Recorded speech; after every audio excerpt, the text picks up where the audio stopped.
we are bringing to you one.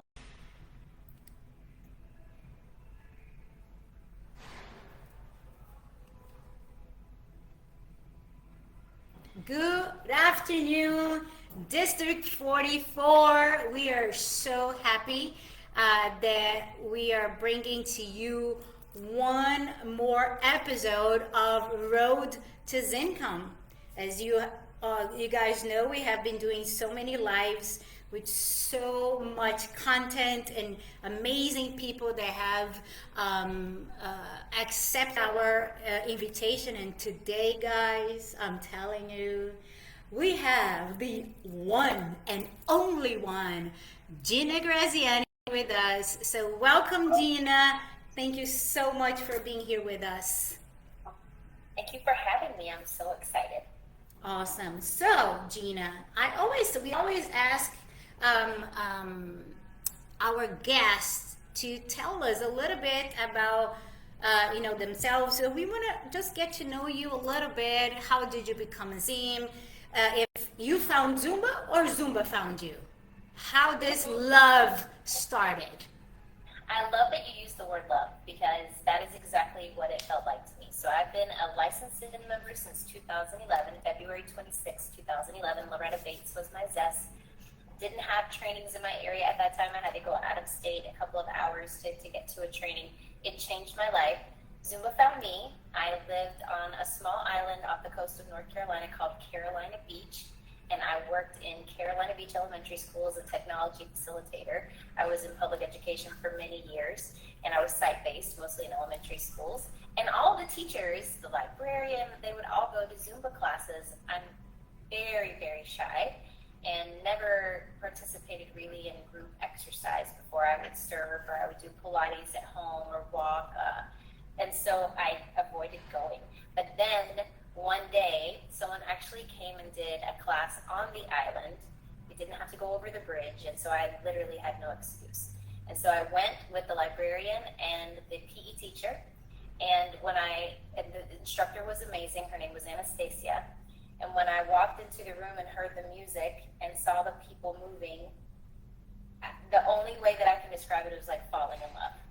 And something inside of me knew that that was something that I wanted to be a part of. So that was in October, and then I think my training was in February, just a couple months later. So that's how I found it, and I'm still teaching to this day. I teach 2 classes a week on Monday and Wednesdays, and so I'm still loving it just as much as I've been in it. That is so awesome. That is so. I think we all had somebody who has inspired us to become, instructors somehow. And then how about the home office? They found you, I'm sure.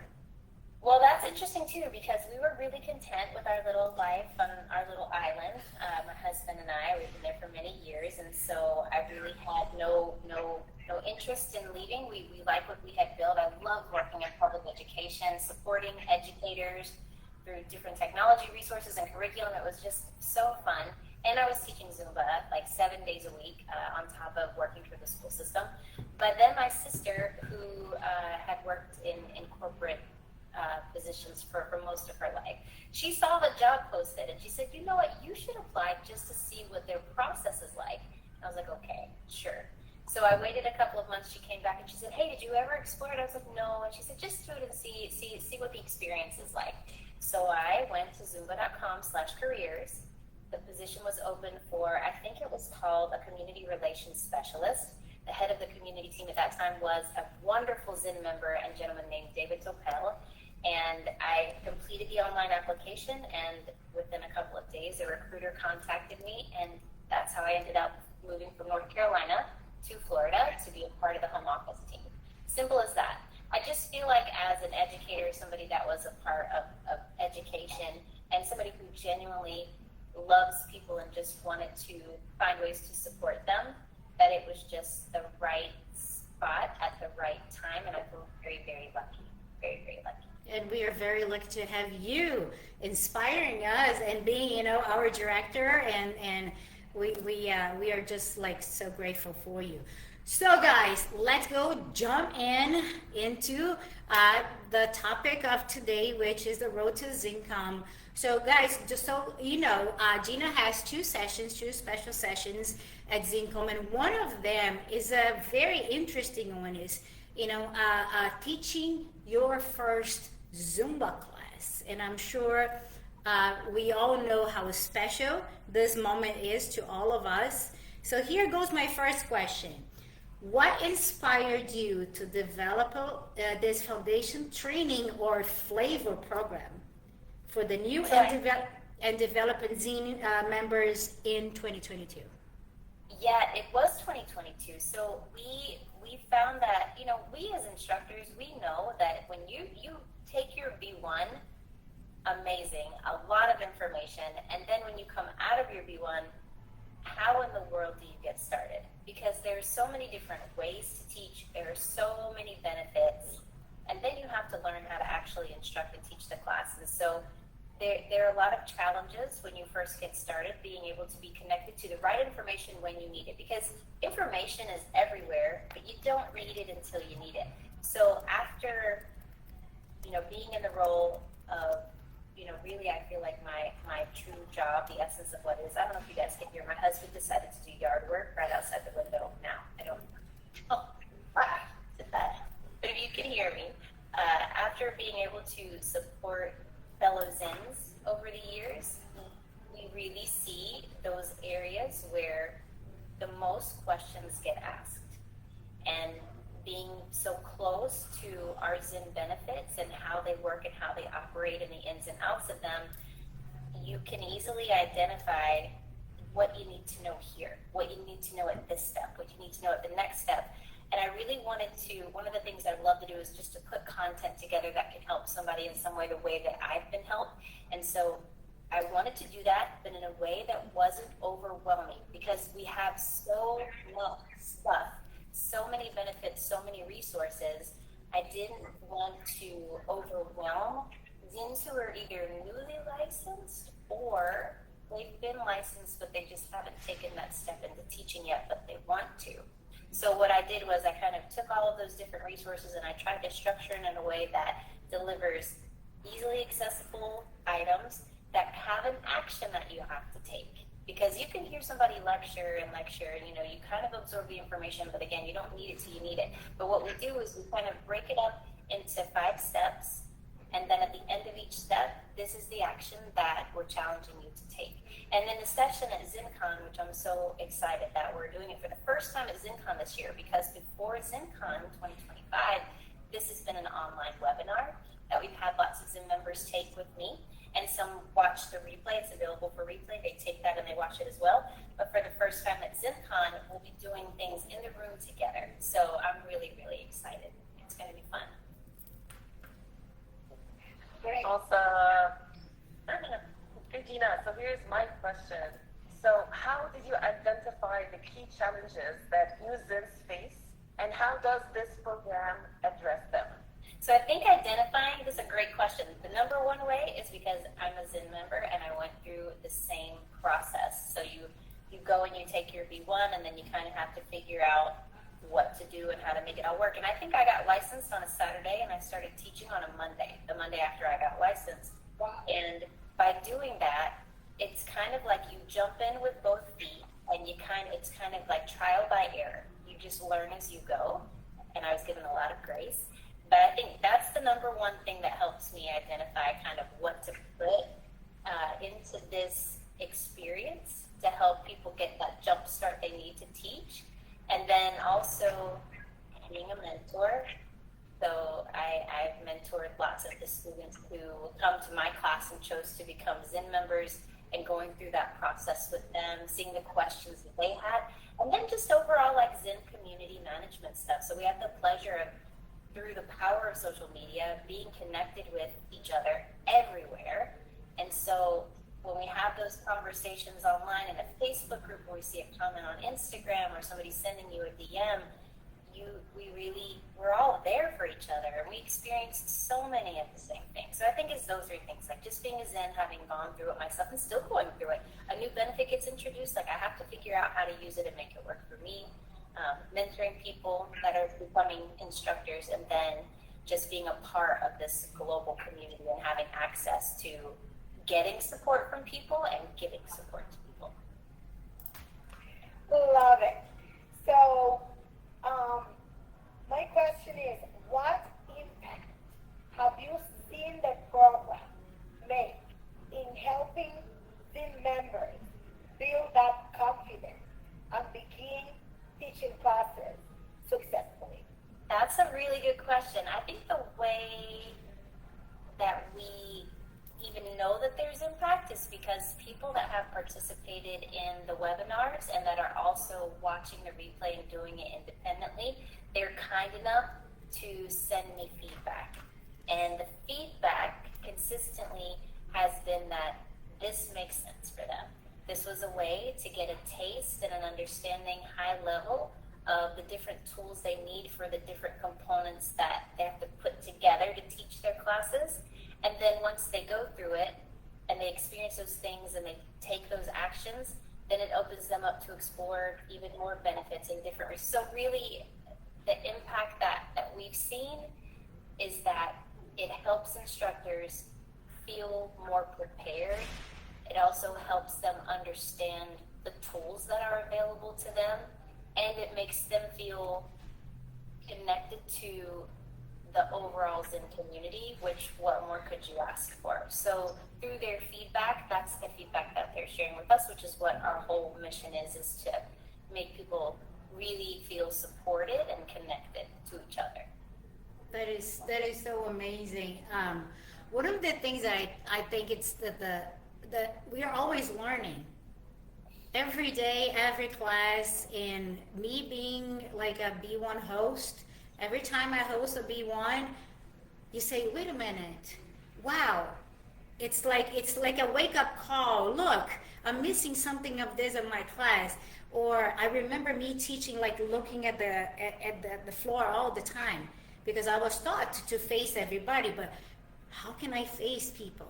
You know, and I'm not shy, as you all know me, but for some reason, I have videos of me looking down, and I said, why on earth am I looking down when I'm supposed to be happy? And so every time I host a B1, I say, wow, look at this. And we just did Pro Skill. I was a host for Pro Skills.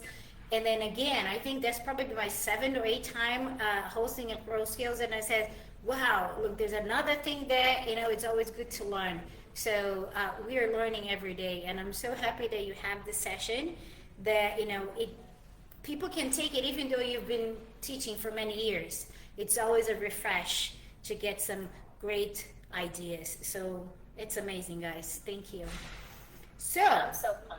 yeah. Do it. And also, I'm glad that you said that. And not to go back to my zest Loretta base, because I love all of the zest, but also like you're green and growing or you're ripe and rotting, right? So we should always, like, we never know it all. And if you get to a point where you think you know it all, that's a red flag, I think. Yeah. That's right. And then you said about, you know, going back to, and all the zests are nice. The thing that I think it's the most beautiful is each zest has its own flavor and its own technique. So most recently now I'm supporting Valeria here. So you see a new zest with a new flavor and everything new because the materials are newer from the time I took. And then you go back and then you see, you know, the other B1s that I've hosted then. All right. And we are back, District 44. We apologize for, you know, those things happen. We had a power surge here where I work. So we apologize for that. If I'm not mistaken, the time that, you know, everything went dark in here, we were just talking about the difference, how each zest has its own beauty, and then how you can learn from every one of them, and that's what I was telling you, Gina, that it's so funny when you attended a B1 with a different zest, and you learn something new. Have you ever had this experience where you had, you know, a B1 and then you hosted a B1, or the fact that you know each one of them? What is like the highlight of having all those S's close to you? I think that's those are such great points. We were just saying how, when I took my B1 in 2011, there are benefits that exist now that did not exist when I took my training. And so what's really fun about the B1 now is that it has evolved so that the attendees are actually picking up their devices and actually getting to explore their tools in real time in the training together, which I think is amazing. But you definitely hear different things because, again, you don't need the information until you need it, or you just are in a different place in your life and mentally where you receive information differently. But there's always something to learn, and hosts are amazing. I'm so enamored with everybody that chooses to host a training, a jam session, because you really are helping facilitate these great educational experiences. But we should always try to do that. And we always have access to the B1 materials in Now and Zin Play. And it's nice to just carve out a little time for yourself sometimes, take some professional development time, go retake a B1, or go and review your materials that you have, because as you said, the ZES all have their own unique flavor. They are really talented educators, and they're just really, they have a deep wealth of information and expertise. So I love it. I actually wish I had more time to take B1s and more trainings with all of them. But what's great about Zin Con is that it's our largest educational event, and we have access to interact with fellow Zins and also the ZES and the ZJs, the majority of them at one time. So I'm going to take advantage of that next month. For sure. Of course. I think that's the beauty of it. And now with the Shared and Earn program, the Zumba Home Office is helping us, Zins, to be closer and to be more a part of this, to help bring more instructors, and helping us too to get some things out of it. So now, guys, we're gonna go to topic number 2, which is a session that she has had for a couple of years at ZCOM now, which I think I'm sure it's one of her babies that she loves very much, because it's the Zin mentoring program, which I'm sure, guys, Gina has a lot to talk about it, because as a mentor myself, I know Gisette and Heba are mentors as well. Just having the chance to be able to help somebody that is starting, or even somebody who, lost the flavor, or because whatever reasons, and then you're able to share a little bit of your experience. I think this is fantastic. So Gina, here comes the first question. What was the vision behind of creating the Zin mentoring program, and how did the Zumba Home Office develop to put everything together?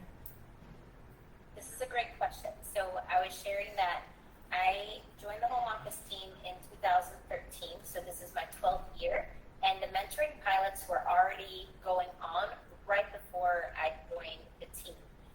This is something that's super organic, right? So most of us that have been teaching, we have people in our classes, or we have family members or people in our friend circle that get inspired and they're interested in becoming licensed. So this mentoring had been taking place organically. People were mentoring their students who became licensed. It had been going on. But what we found was there was an opportunity to provide some support to those people who were doing the mentoring.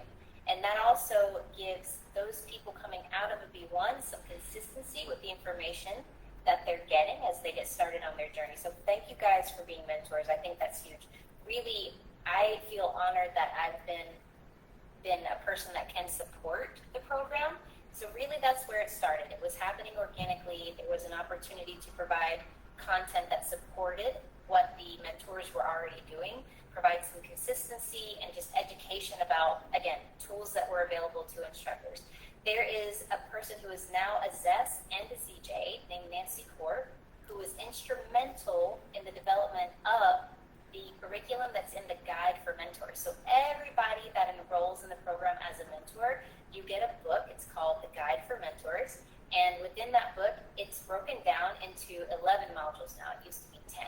And these 11 things are the things that instructors were coming to us and to their mentors and saying, this is what I'm most interested in learning. This is what I most need.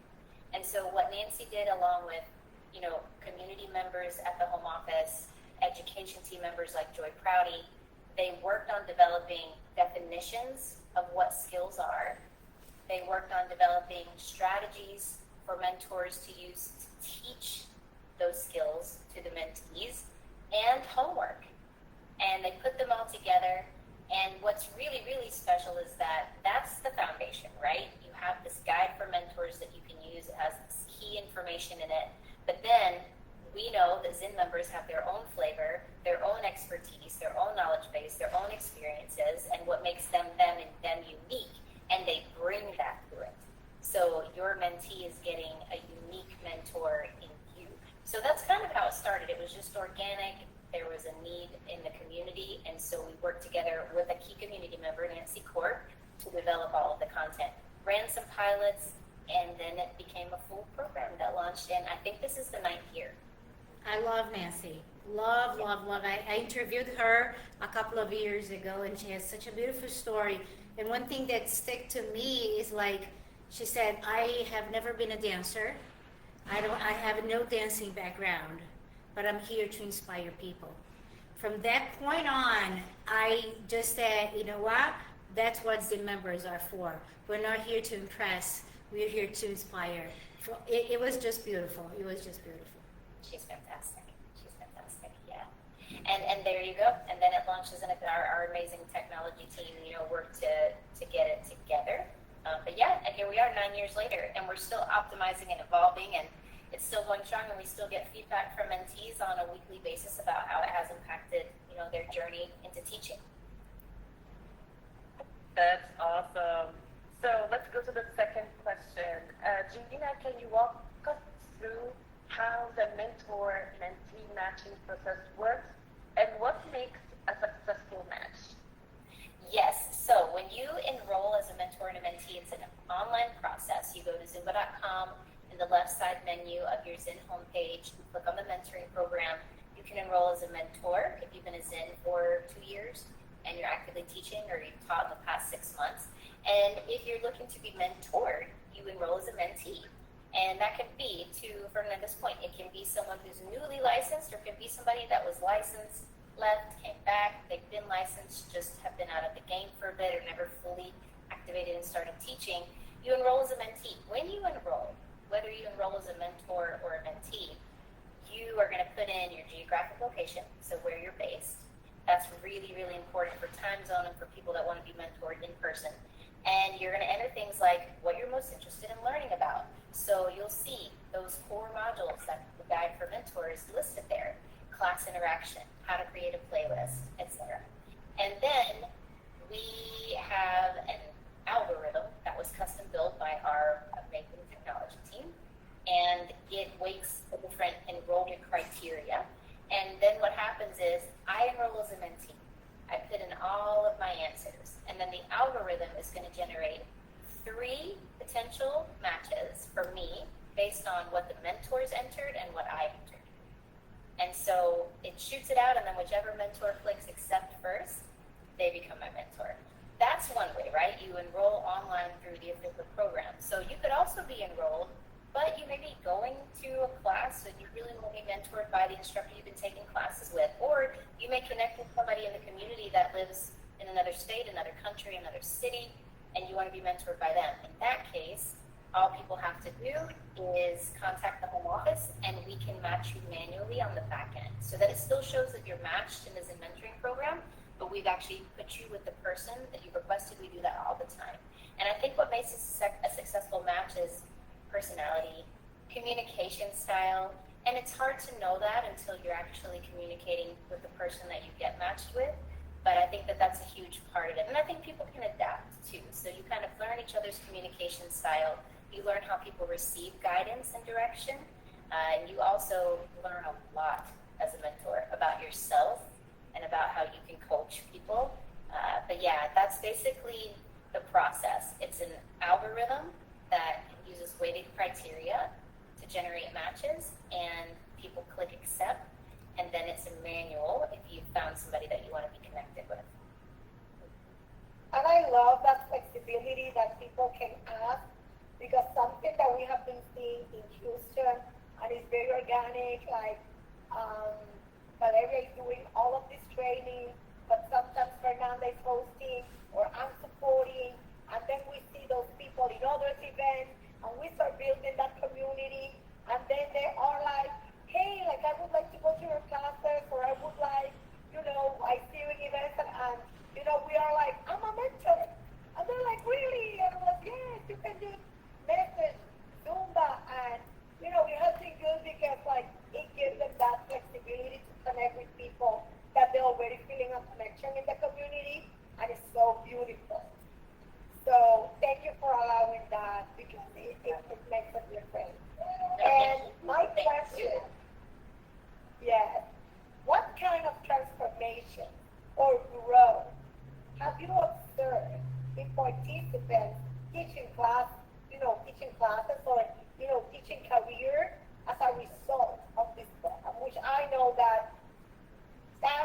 be enough for all the stories that you have seen and heard?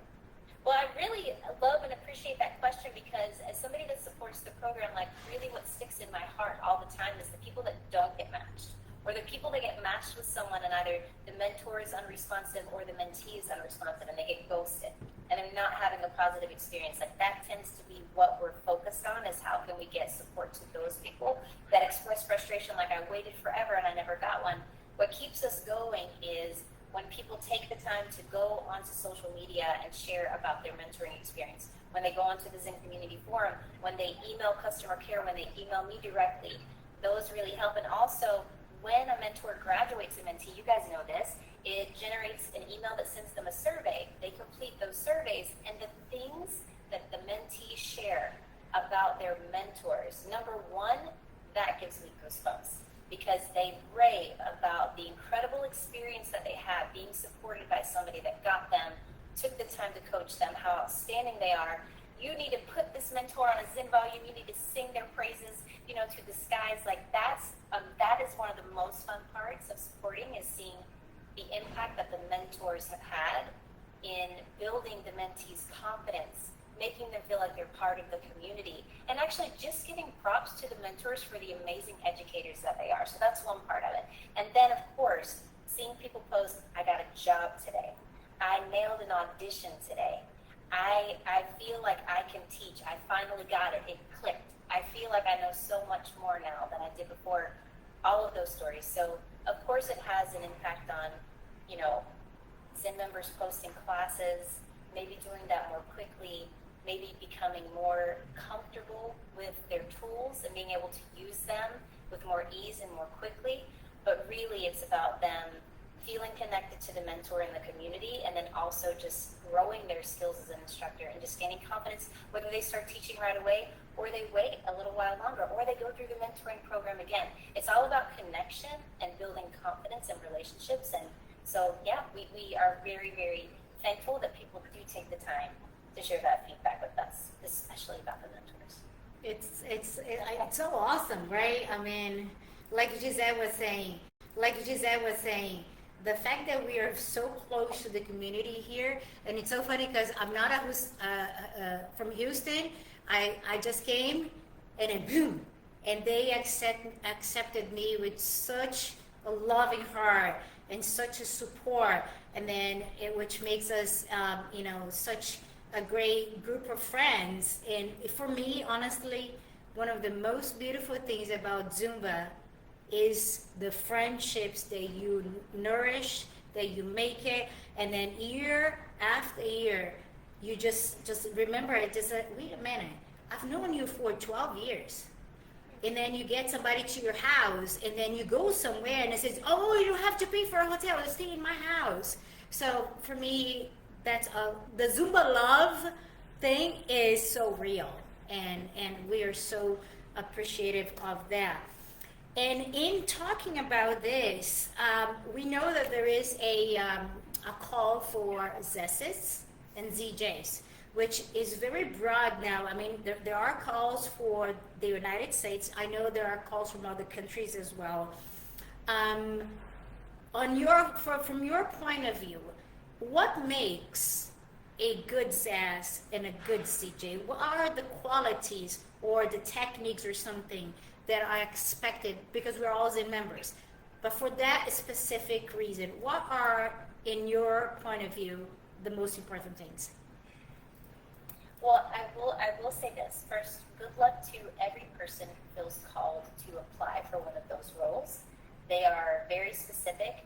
They are very different. They're two very different roles. Two very important roles, equally as important. Also, I feel like we should say there's no hierarchy in Zumba. It's not ZES, ZJ.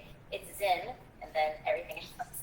But these are two very separate, very important roles. Of course, with both roles, they have very specific, rigorous application criteria that you have to meet. It depends on exactly which ZES role you're applying for, what type of ZJ role you're applying for, because, of course, with the JAM program, there are different JAM licenses, right? You have choreo, you have rhythm, specialty, get down, we have mini choreo.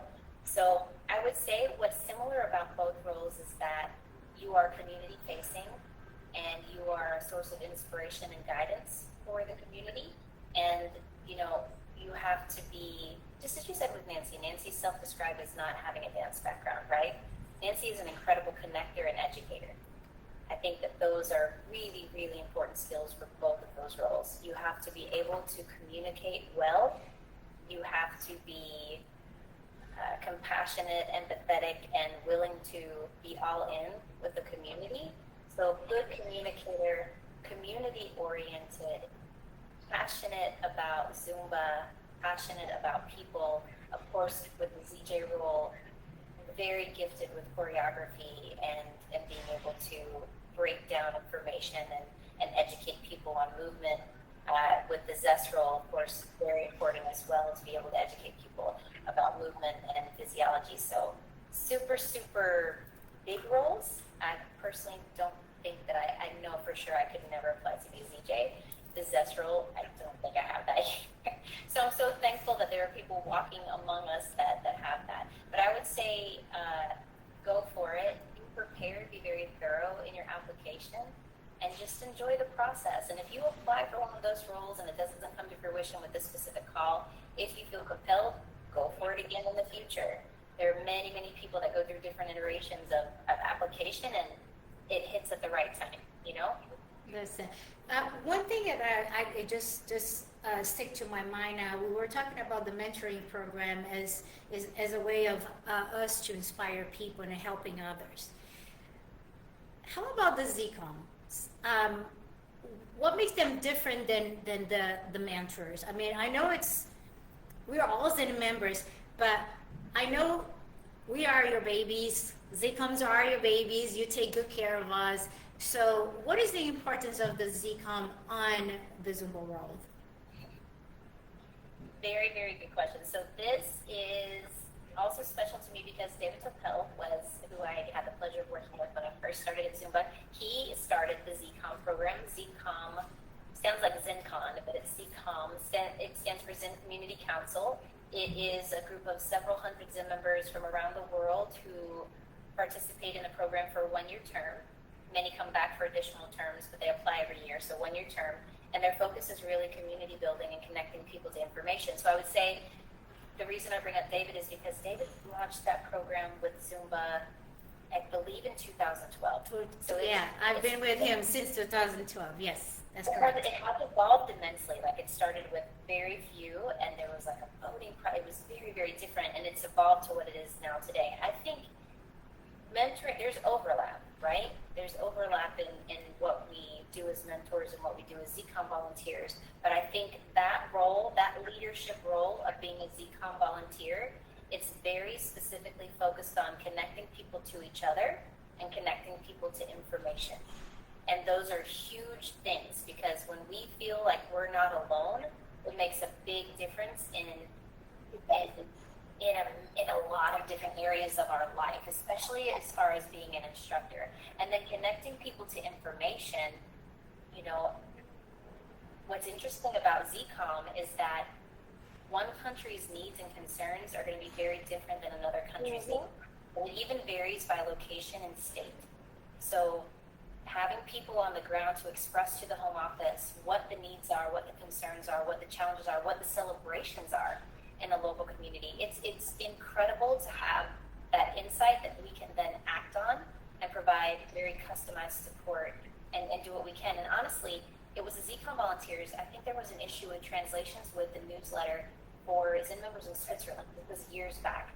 And because of the ZCOM volunteers, they were actually able to pinpoint things in a way that we were able to act on it very quickly, whereas it would have taken us, you know, longer. ZCOM volunteers are very fun, first of all. They're a very diverse, eclectic, inclusive, special, talented group of people who have very full professional lives outside of their role as a Zumba instructor and their volunteer role, and they choose to come together to help people in their local and global community, and that's very special. I could go on about ZCOM volunteers forever. I know. It's just such a beautiful thing, and we are so blessed to be under you. So for us to wrap up, I mean, I wish I have like 300 and million questions for you that I could ask, but how about somebody that is going to Zin Con for the very, very first time? What should they know and what should they expect, or what is something that you can tell them to be prepared for? Again, this is a topic that I could talk about for quite a bit too, but I'm going to try to keep it brief. So I would say for the person going for the first time that this is a microcosm of everything that Zumba is. It is people, it is community, it is love, it is music, it is dancing, it is fun, it is magic, and we're talking about Zen members, ZJs, and Zs, some of the most talented people on the planet, converging together. This is the largest educational event in the Zumba world. They're converging together for these couple of days. And the memories that you make, even if you go by yourself, I went by myself the first time. I'm very shy. I went alone, and just walking through the corridors, hearing 100 different languages, seeing people that cannot communicate in any other way but a smile, and sharing choreography as something that they're all doing together at the same time. It is so precious. It's like nothing else I've ever experienced. You guys are professional people. You go to continuing education, professional development, in whatever field you're in the world. I have never seen anything like Zin Con in my life.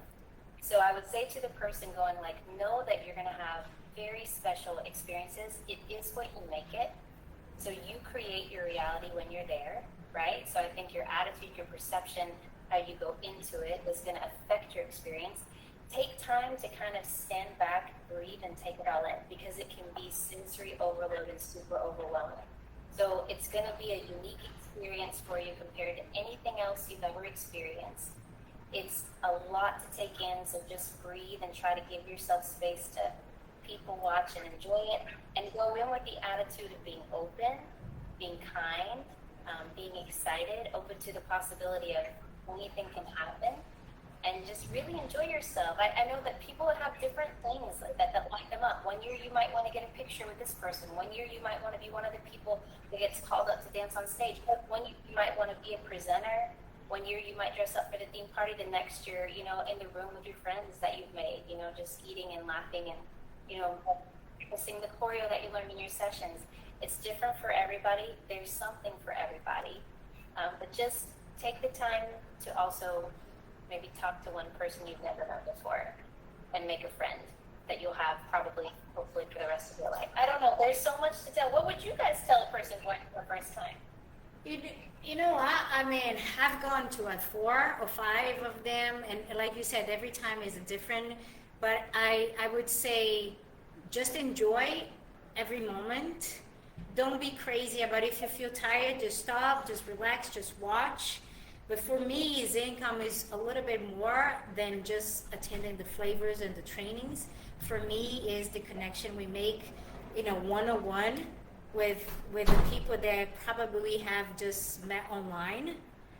So for me, honestly, the best part for me is the registration line when we have our boombox right at the front and we are dancing and we are just being ourselves and we are just happy.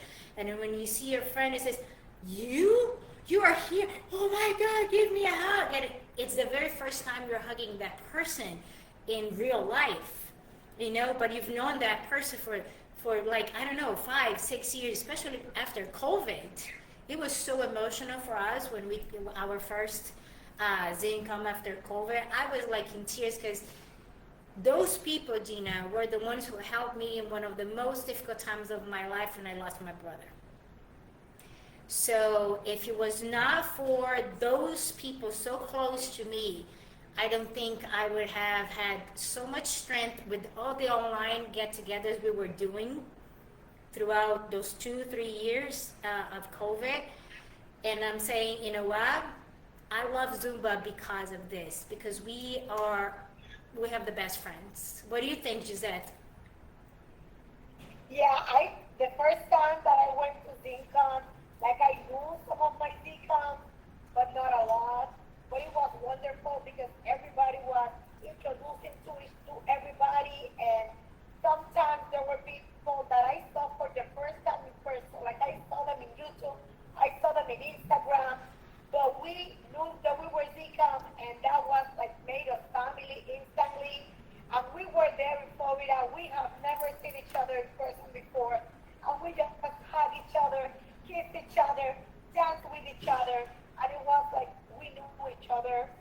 forever.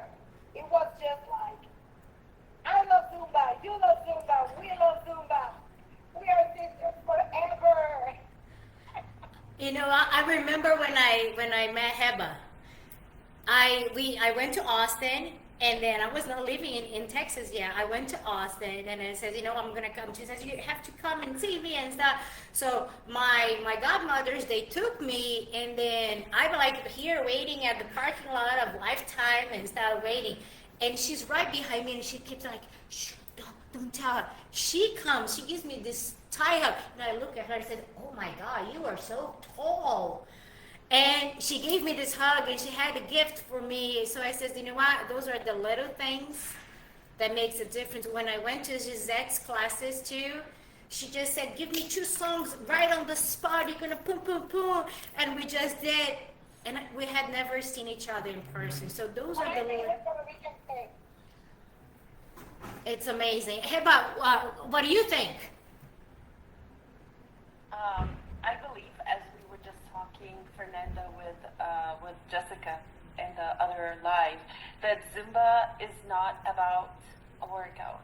Like, you know, we see so many conventions for so many other brands, but I feel the difference about Zumba, that it's very emotional. It's really, like, I don't know why, but every time I go to Zin Con, it's not just, we always cry. I don't know why. Like, I think from joy. And because, especially after COVID, as we were just talking, like, we had so many online friends.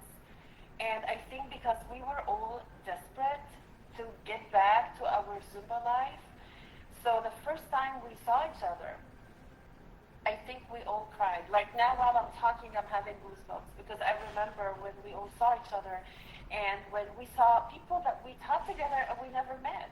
You know, like, for example, Diane from, I don't remember where, but... Diana, you. You know, yes, exactly. And Nicole, like, so many people that we knew each other, and the first time we saw each other, like, in the flesh was so different. So I love Zin Con. Zin Con for me is a reunion of our big family, and my favorite part is when, like, just the kickoff session. That's my first part. And every time I cry, and every time I say I have to put waterproof eyeliner, and I never do it, and I come out of this session a big mess, but I just love it. Thank you, Gina, for, like, you guys do a lot for us. Thank you so much.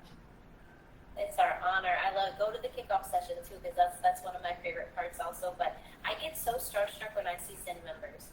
Always since the first year that I ever went, even through like this year, when I see somebody there that I've never met in person before, I feel like a weirdo because I don't want them to feel uncomfortable like I've been, you know, following them online and make it weird. But I do. I spend so much time like really invested in cheering people on and hurting when they hurt. And loving when they're loving, and then you see them in person, and it is so overwhelming because it happens over and over and over again. And the emotional part, and then being able to just stop, hear people's stories, just spend that one moment with them, even if it's free, you can get that hug. It's so much fun. And guys, we don't have it next year because we couldn't get the dates that we want, so it's this year. So I'm so thankful the home office is allowing me to provide some sessions, is allowing me to be a part of the team supporting. I'm so happy to be going as a Zin member. So we're just gonna have fun. Thank you guys for everything that you do as ZCOM volunteers, especially in the wonderful, wonderful District 44. It's a very large district. You guys have so many instructors, so much going on all the time. I see community activations and different initiatives going on. You guys are incredible. I love the road to ZinCon. I love listening to the interviews you do with all of these leaders and wonderful presenters that are going to be there. The real MVPs, of course, of ZinCon are the Zin members. So you guys prepping them, getting people excited, getting them informed, it's awesome. So thank you for letting me talk to you tonight. I really appreciate it. Of course. And then tomorrow, guys, this week, we have two amazing people coming to talk to us. So tomorrow at 8 p.m., we have Zé Guilhermo, our memo from Texas. So we're going to talk about his experience with the ZinCom, and plus we're going to talk about the Share Air program as well. And then on Thursday, we have Zé Fábio Barros, which is dear to my heart because he's from Brazil too, and we're going to talk about hips revolution. And then for the upcoming week, we have Ricardo Marmiti, we have Anna Marchenko, we have Kev Mart, and then, oh my God, everybody that, then Alina Duma is going to come too. So we are like, we wish we could bring everybody. We wish, but then, you know, today's the 17th, guys. We are like 40 days away from Zin Con. So please enjoy for me. This is a year that I have to stay here put because I just got promoted, so I have to be at work. So yes, so choices that you have to make it. So I just became a general manager for my gym. So there's so much to learn, so much training to do. But I'll be with you guys with all my heart. I know, you know, my sisters are going to be representing me. I appreciate, and Gina, we love you. We will appreciate you. Thank you so much for everything. And then you know that you have a friend in us. You can count on us for anything you may need. Thank you so much. Same here, and congrats, GM. Very exciting. Thank you, guys. We'll try to make you proud while we're there. Thank you guys so much. So stay tuned, guys. Tomorrow, 8 p.m., Coach Memo. And then on Thursday, Zez Fabio Barros. We have so much for you. We love you. We appreciate you, Zin members. And we are here for anything that you might need. So just send us a message. And once again, Gina, thank you so much. You know, a huge hug to you and Priscilla. We love you guys. Thank you so much. And we see you next time. Goodbye, guys. Have a good night.